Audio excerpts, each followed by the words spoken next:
Hi, Peng here.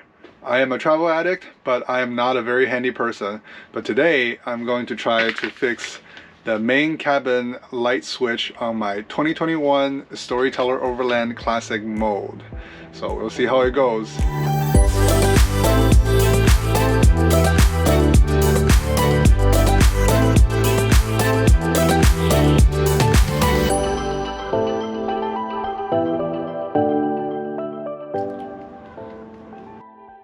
As you can see, this touch-sensitive main cabin dimming light switch has stopped working. Now, Storyteller only used this touch-sensitive button up until the 2021 model year. After 2021, they switched to a push button, and the dimming control is now in the touch screen, so you wouldn't have this issue. But for those of us who have an older van, this is actually pretty common. I've seen this happen all the time on the forum. And when I requested a replacement part from Storyteller, they shipped me this, but there was no instruction in it. However, looking at this, it looks like it's a plug and play, pretty simple job. Still, I figured I'd record my process of replacing this, and maybe it will help someone who is even less handy than me.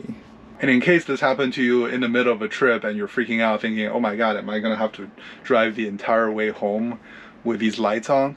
Well, there is a way to fix that, or temporarily fix that. Let me show you.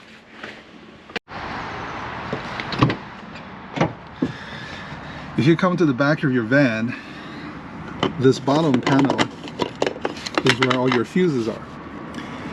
Now this is the one for the main cabin light. How do I know this? Well, if you open up the breaker panel, there's actually a handy little diagram that tells you where everything is. So for me, it's cabin light number 12. Number 12 would be this one here. So all you have to do, pull this fuse out. Voila, lights are off. Obviously store this somewhere safe so you don't lose it. I'm gonna put it in here.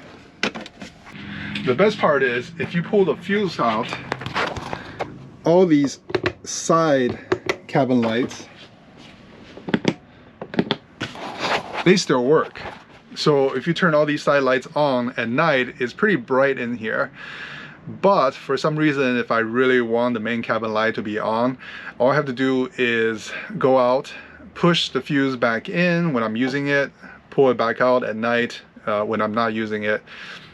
It's a little annoying, but it's not the end of the world. All right, let's get to it. And let's look at the panel here. Seems like we have a total of 10 screws up here. Now you need a hex key to unscrew these. I don't really know the size of the hex key that I use because, remember, not a very handy person. But usually they come in this box of different screw heads, and I just tried out the different sizes until I found one that fits. Hey, this one works. And now my favorite part. Power tools.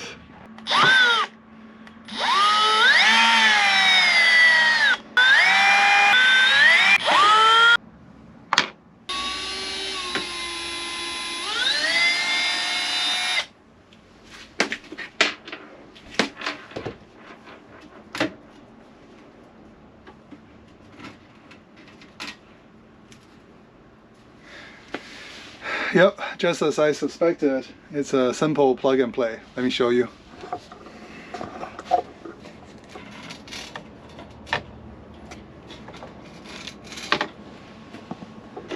So if you look down here, this is the plug, and it comes out here. So I just need to unscrew this, put the new one in, and we should be good to go.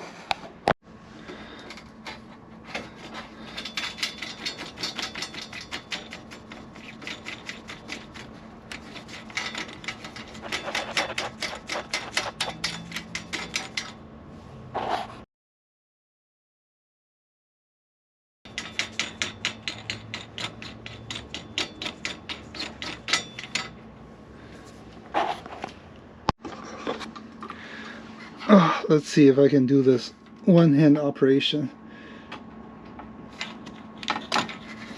Yep. If you just push on this clip, it'll pull right out. One-hand operation. Now, let's... Probably should have removed this first.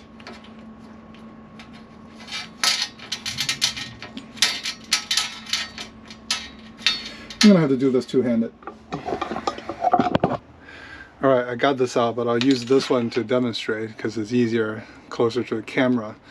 You basically have to push this down and then get this top clip part out first, and then just kind of muscle your way through the rest, and it'll come right out. Now you have to do the same for this clip to go through this hole here, but let me just show you. It's fairly easy. Push the clip down, let that part come through the hole first, and then just kind of wiggle your way out. Alright, now for this to go in. So we just reverse the process. Going in is much easier than pulling it back out. So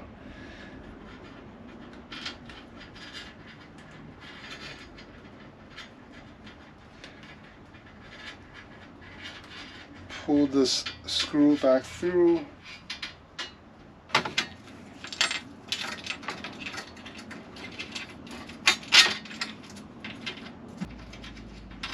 I'm actually going to secure this a little bit so it's not shaking all over the place. Alright, next we hook up this cable. Alright, this is a lot simpler than I'm making it out to be, and the reason it's hard for me is because I'm trying to squeeze the GoPro tripod in between my legs so I can show you what it looks like. But yeah, you just clip it in there. Simple. Next we finally secure this.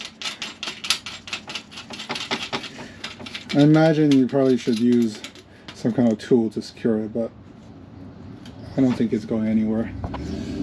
Alright, push all these back in, and now we're going to put all the screws back in, and I think we're done.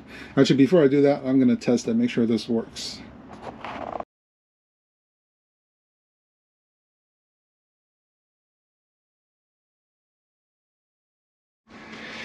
Alright, moment of truth. Yay, it worked!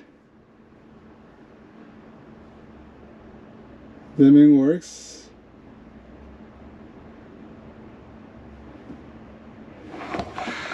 I fixed something! Last thing, I'm gonna put these screws back in.